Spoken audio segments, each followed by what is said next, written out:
Welcome to the program. I'm Mark Imperial. This segment's brought to you by booksgrowbusiness.com. It's the place where busy professionals get their books done and published to educate consumers, grow their businesses, and to leave a legacy. This is a series of spotlights on remarkable exit planning advisors from across the country. And joining me on this segment is Danyell Munassi. Danyell, welcome to the program. Mark, thank you so much for having me today. I'm really excited about all the things we're going to talk about. Danyell, tell us a little bit about your work and specifically tell us who are the types of clients that you specialize in helping. Yeah, absolutely. So the work that I do very specifically, I'm a certified exit planning advisor. So I help walk the business owner through ahead of when they're exiting, right? Making sure that we've got the richest valuation possible, making sure that we've done a high degree of tax mitigation at the point of sale, and then really assisting with that robust kind of what does the future look like after I sell my company as well. I actually came to this, so I have been a founder of a company myself. I went through Y Combinator, raised a decently high degree of venture capital, sold my own company. And now it's a joy and a privilege to help walk other people through that, knowing from my own personal experience and hindsight that there were some things that I could have probably done differently with my own exit at the time. So really enjoy working with, but primarily I work with tech founders, but also I've done some more traditional businesses, family businesses. Those kinds of things, but really work to bring every opportunity to the table for my clients. I'm glad you brought up the point of all those different areas of focus that business owners need to look at when they're exiting their business, because I think a lot of them feel like it's like selling their home or something really simple. Can you kind of tell me the mindset of the business owners when you first hear from them? What are they thinking? What are their preconceived notions about selling? Well, I think that one of the biggest things is for a business owner, they've put the entirety of their life into this business. They've been focused on the business, and you can be really great at the business and not have a good understanding of the ins and outs of the transaction. So a couple of things that I notice, people often don't realize what all of their different options are at the point when they're selling their business. So really common misconception is if I'm selling my business, I need to sell the whole thing. My favorite kind of deals are actually a partial exit, right? So maybe you sell a portion of your company to private equity or someone else. They step in, they're running your business, then they bundle that up, sell your business as a larger entity in the future, and you actually get two exits out of that. I like to call that the second bite of the apple. That's a really good example of something that a lot of people don't know is out there. They don't know that it's a possibility. Another really prevalent example is something called QSBS. So this is actually a tax mitigation strategy. If you own a C Corp, and of course there are rules and regulations and you have to tick some boxes, but if you have a C Corp and you've held it for 5 years and your company sells for $50 million or less, we can exclude or mitigate almost every single dollar in capital gains taxes on that transaction. The majority of people don't know this because their area of specialty is the business and not the tax mitigation. This is millions of dollars in difference, not because we've even necessarily negotiated the price up, but because we've retained more of that for the founder themselves. So those are a couple of my favorite things to talk about. Really fascinating insights. One of the goals of this series is really to shed light on the importance of proper exit planning. And can you kind of clarify for us the role of the exit planning advisor? Where do you fit in, and how do you work with other vendors, perhaps, that these business owners work with? Yeah, absolutely. I think that's a perfect question. And I will say different exit planning advisors might have different areas of specialty. Some might be consultants who want to come in and get the valuation of the business up. Certainly, I can refer people to someone who does that. I really focus on the deal structure and optimizing for the business owner. A couple of things that I think are important. A lot of people wait to talk to someone like me when they have a letter of intent or right when they're getting ready to sell. But ideally, if you're 1 to 2 years out from your sale, that's the right time to come talk to me, because that's the time when, maybe we want to set up trust structure, so on and so forth, in advance of your sale, so that we can really do that tax mitigation work. So I think timeline is important.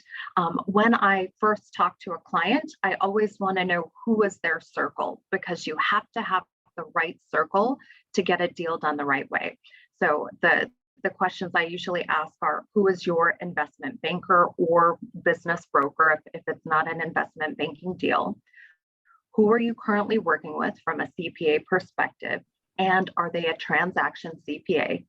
If you've got a big transaction, you don't want the guy that's been doing your annual taxes. You can always go back to him, but you want a specialist at the point of the sale. And then also, who is your legal team? So who's going to be working with you on this? So I think those are the key critical elements. And then if there are gaps in that, I can help you fill in those gaps with appropriate referrals. But I really want to surround you with a team that makes you dangerous at the point of your transaction. And I'll be that quarterback helping facilitate that as you continue to focus on the business, as you continue to focus on the deal. So I think a very high degree of value add. Fantastic. Danyell, you mentioned a little bit of your background. Tell us specifically, unpack that a little bit. What was specifically your motivation to get into this field and help other business owners? What inspired you? I think the thing that inspired me the most was my own personal experience, having gone through an exit myself. What I realized is, traditionally, I'm fall more on the wealth management side, right? Wealth management with a specialty in exit planning.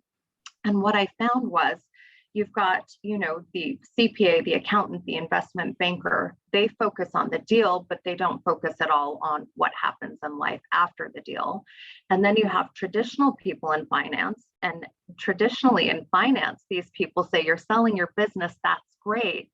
Let me know when the wire's coming in, and I'll tell you how much you should have in stocks and bonds and alternatives. But that middle ground, there was no one who was providing consolidated assistance. It was a huge gap. So there was no one that was pulling the pre-transaction and post-transaction planning together in a way that brought in all of those different parties, where we're looking at it from the tax perspective, from the legal perspective, from a family dynamics perspective, from a cash flow perspective. And so what you would end up with is an outcome that wasn't optimized. So when you've got all of these parties working together, you can get the best possible outcome for a family or for an individual. I still think there's a huge gap in the market right there. There's no one that facilitates that very specific kind of trajectory as you're heading into your deal. Before I ask you my last question, is there anything regarding exit planning that I didn't think to ask you that you feel is important to share, or any words of wisdom for any business owners considering selling now or in the near future? Yeah. I think two really key things. One I touched on before: don't wait until the point of your transaction to talk to someone like me, right? And there are a couple of people like me around the country. I think there may be 12 of us. So again, very kind of rarefied individuals, but don't wait until the point of transaction to talk to someone like me. Always happy to talk to business owners ahead of time, because you want to know if you need to do any pre-planning. The second thing that I would say, and this happens, I would say much more frequently in the past couple of years, we had really low interest rates, we had really high valuations, we had private equity and investment banks that had a lot of capital. And so a business owner who might not have even been thinking about selling receives a letter of intent, right? And one of the things that they ask you to do as soon as you get that letter of intent is to further the conversation. Please go ahead and sign this letter of intent, and then we can continue to talk about this deal we're proposing to you. Do not sign the letter of intent until you have someone like me or someone else or your legal team look at it. It's essentially a binding agreement, and it means you cannot continue to shop your deal.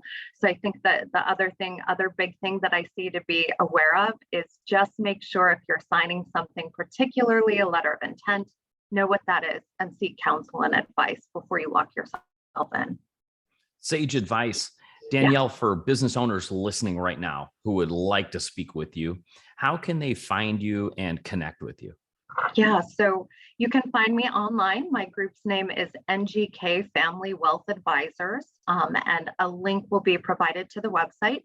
You can also reach out to me via email, very, very easy contact. It's danyell.jones@raymondjames.com.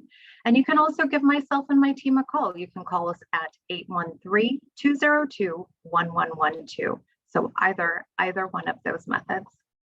Terrific. Danyell, I really appreciate you taking the time and sharing with my audience today. And I wish you continued success for you and for all of your clients. Thank you. I appreciate you today as well, Mark.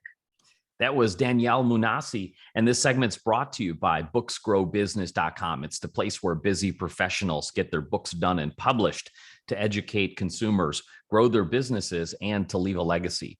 That's all for now. I'm Mark Imperial, and thanks for joining me.